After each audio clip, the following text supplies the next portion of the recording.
Marojas po, sabi nila hindi ako laki sa hirap. Wala akong madramang kwento. Pero hindi naman tungkol sa akin ang eleksyon eh. Tungkol ito sa inyo at sa inyong pamilya. Hindi ko kayo bibigyan ng hugot. Tututukan ko trabaho para sa inyo. Yun ang alam ko. Yun ang kaya ko. Itutuloy ko ang daang matuwid. Kung may kulang pa, pupunuan ko. Kung may mali pa, itatama ko. Higit sa lahat, hindi ko kayo nanakawan. Ganito ba ang gusto nyo? May droga sa Davao ngayon. Ngayon lang, gusto mo samahan kita eh.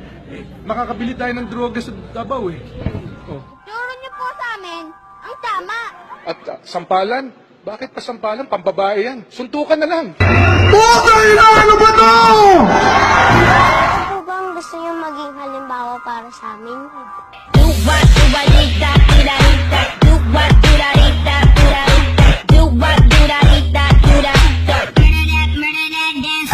Asar ako kay Mar. Asar ako kay Mar. Asar ako kay Mar. Si Mar Rojas ang parusa sa amin. Kasi si Mar Rojas ang walang nagawa bilang Secretary ng DOTC at TILG. Dahil kay Mar, naperwisyo ang mga Pilipinong sumasakay ng MRT. Kaming biktima ng Yolanda, ang sabi niya, bahala kayo sa buhay nyo. Takot ka nang makapag-abroad. Dahil sa tanimbala, ang sabi ni Mar, biktima daw ang may sala. Kaya kawawa kami. Asar ako kay Mar.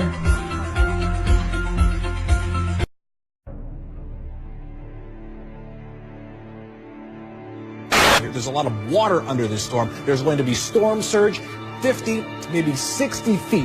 All the people along the eastern shores of the Philippines will be moving out and getting to higher ground as a Cat 5 hurricane, 175 miles per hour. Makikita po natin talagang direct hit po ng napakalakas na ulan dito po sa Visayas. Mag-ingat po ang lahat ng tatamaan po ng napakalakas na bagyong ito.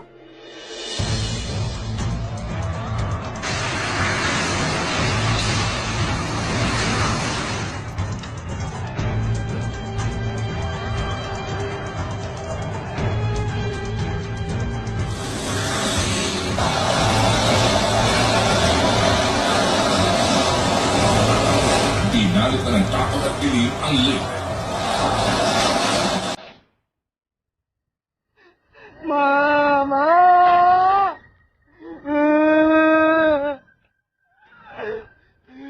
Ewan ba't nangyari sa akin to, ma? Bakit baruhin at hindi pa alam mo. Nandito ako ngayon, tatay na ipitan.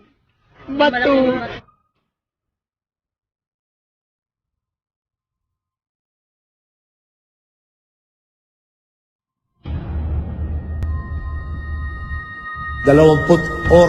Apat na oras pagkatapos ng bagyo, nakapasok na ang tatlo nating C-130 na may dalang ayuda. Sa ikalawang araw, dumating na ang Rapid Health Assessment Teams ng DOH. Ang dagdag na sundalo, pulis at BFP personnel mula sa ibang probinsya. Everybody there were frustrated. They saw, if you can muster up on Sunday thousands of military personnel, including PNP, for the security of the President, bakit hindi naman kami nabigyan kahit konti para na-secure naman namin yung syudad? And he answered me and told me that you have to remember, we have to be very careful because you are a Romualdez and the President is an Aquino. The President is an Aquino. So we just want to legalize this. Now, if it's not legalized, then okay, you're in charge and we have you. And that's it. As far as I know, the President is the President of the Philippines and he's also President of Tacloban City. Sa pala naman ng Foreign Aid Transparency Hub, mahigit 15 billion pesos na ang natanggap na cash mula sa Foreign Aid at halos 72 billion pesos naman ang pledges. Hindi kami namatay sa bagyo, dito kami mamatay sa gutom. Napanis lang daw ang mahigit 2 milyong pisong relief goods na para sa Yolanda survivors. Kahit yung tuna siguro, pinakakain kasi panis na eh. Ginain namin, pati yung mga anak ko, kumain din. 7,527 food packs that God spoiled. Wala na kaming tanghalian ngayon, ma'am. At saka mamaya, wala na kaming kiraan, walang tubig. Lahat.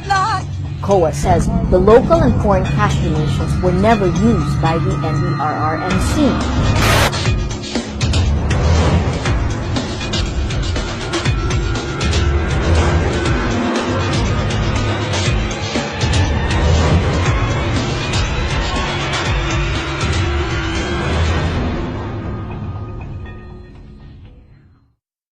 Di ba? Parang, wala naman, di ba, ano pa ho ba ang pwedeng gagawin, di ba? Di ba, ano pa ho ba ang pwedeng gagawin, di ba? Di ba, ano pa ho ba ang pwedeng gagawin, di ba?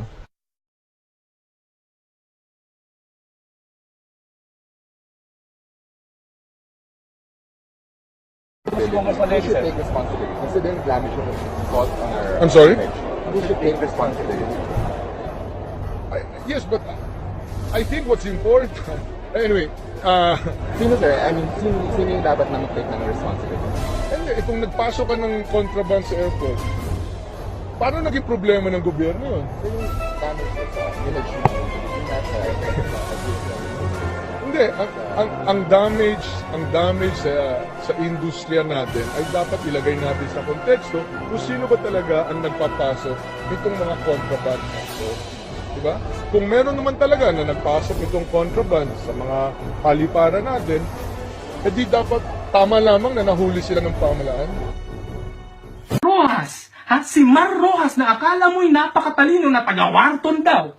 Anong nangyari kay Mar Rojas? Ay nako, imbis na maging magaling sa economics itong si Mar Rojas, kumukontra siya sa mga economic reforms na kinakailangan gawin. Kumukontra siya sa pagtanggal ng restrictions sa ating saligang batas. Hindi siya naniniwala na kinakailangan tanggalin. Alam niyo po ba, ang malaking kapalpakan nitong si Mar Rojas ay dati, nung siya pa ay DTI Secretary ni ERAP, ay sang-ayon siya sa pagtanggal ng mga restrictions na ito. Ha? Nang dati kasi si ERAP, alam mo, hindi ko gusto si ERAP, pero meron siyang gustong gawin na tama. Okay? Isa lang ang gusto niyang gawin talagang tama. Doon ako sang-ayon. Yung tinatawag na Concord. Okay? Constitutional Correction for Development. Dati, yan ang gustong gawin ni ERAP. Gusto niya tanggalin ang mga anti-foreign investor restrictions ng ating saligang batas. Isa dun sa mga taong sumusuporta, ha? Na talagang mga main endorsers ng particular reform na ito, dun sa kanyang gabinete, ay si Mar Rojas. Ngayon, bumaliktad itong si Mar Rojas. Hindi ko maintindihan anong problema ng taong ito. Pero bigla na lang siyang bumaliktad. Dati siyang pro-economic reform. Dati siyang pro-economic liberalization. Ano nangyari sa kanya? Ewan. Naging bobo siguro ang Mar Rojas na yan. Alam mo, kung gusto niyang magkaroon ng debate, talagang matatalo ko si Mar Rojas sa ganyan eh. Kasi pwedeng ipakita sa lahat ng maraming mga examples naman eh. Marami namang mga halimbawa na mga bansang bumukas sa pagpasok ng foreign investors at yumaman. Singapore, Malaysia, lahat ng all the rest of Southeast Asia, ganyan na nangyayari. Okay? Lahat ng mga bansa sa Southeast Asia, yan din ang ginagawa. Ginagaya ang Singapore na maging bukas para magkaroon ng mga kumpanyang galing sa labas na gumagawa, lumilikha ng maraming trabaho para sa kanilang mga mamamayan. Okay? So yan ang hindi maintindihan ng maraming tao. Anong nangyari dito kay Mar? Sa tatlong mga gustong gawin ni Digong Duterte, si Mar Rojas ay kumukontra. Kumukontra dyan sa economic liberalization. Ang pangalawa, federalism, kumukontra pa si Mar. Anong problema nitong Mar Rojas na to? Tingnan niyo ang nangyari. Si Mar Rojas, okay, para kumontra kay Digong Duterte, sinabi niya, federalism will lead to more taxes. Ano ba naman kalokohan yan? Kasi, okay, itong si Mar Rojas, nagsasalita na hindi nagre-research. Hindi niya nakita na dito sa Southeast Asia, ang Pilipinas na unitary system, we have one of the highest taxes. Okay? One of the highest, if not the highest.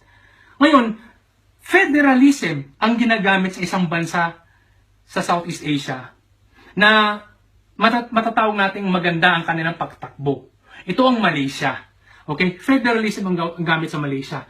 And Malaysia has the second lowest total income tax rate in the whole of Southeast Asia. Second only to Singapore.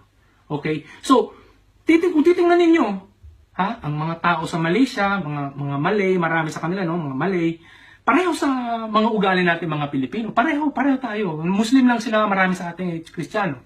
Okay? Yun lang ang nagkakaiba. Pero, in many aspects, halos magkapareho tayo ng mga ugali. Magaling din sila sa music, magaling din sila kumanta, pareho sa atin. Okay? So, almost same land area din. Okay? So, mali talaga yung sinabi ni Mar Rojas na federalism will lead to higher taxes. Kasi hindi totoo yung nangyari yan. Yung nangyari sa Malaysia, bakit mas mataas ang Pilipinas unitary tayo? O, tingnan natin sa Europe. Okay? Sa Europe, unitary ang Denmark. Federal naman ang Germany. Federal din ang Switzerland. O, bakit ang Denmark ang taas ng kanilang tax rate? Tapos ang Germany na federal, mas mababa ang kanyang tax rate. Tapos, pag tinignan mo yung pinaka-federal, kasi degrees of federalism are different Ang Switzerland, grabe ang kanilang pagka-federal, okay? Mas mababa pa lalo ang kanilang tax rate dun sa Switzerland pag kinumpara mo sa Germany and Denmark. So, mali talaga itong si Mar. Wala siyang alam. Nagwarton pa siya. Masasabi ko lang, Mar, itigil mo na ang kalokohan mo, Mar. Itigil mo na ang kabubuhan mo. Please. Okay? Kasi kung gusto mong magkaroon ng debate, magkakadebate tayo at mayayari ka. Kasi wala ka talagang alam. Okay? Kumontra ka dun sa mga reforma kinakailangan natin. Maling ginawa mo Number 2, kumontra ka kumontra ka sa economic liberalization, kumontra ka sa federalism. Tapos thirdly, kumontra ka pa sa parliamentary system. Wala ka namang alam sa parliamentary system. Sino ka ba? Wala kang alam. Gusto mong magdebate? Yayarihin kita dyan Okay? So talaga, mga kababayan, sana maintindihan natin lahat, hindi ito dahil sa pagiging strong arm tactics ni Duterte o yung criminal, yung getting rid of criminality ang pinag-uusapan. Pure platform lang Platform, maganda ang platform talaga ni Digong Duterte. Talagang reform-oriented siya. Okay? Si Marcia yung pinaka walang kwenta. XXX. Lahat ng reformang kinakailangan gawin, wala. Zero. Sasabihin niya, ang matuwad. Matuwad naman talaga. Wala namang kwenta Puro lang window dressing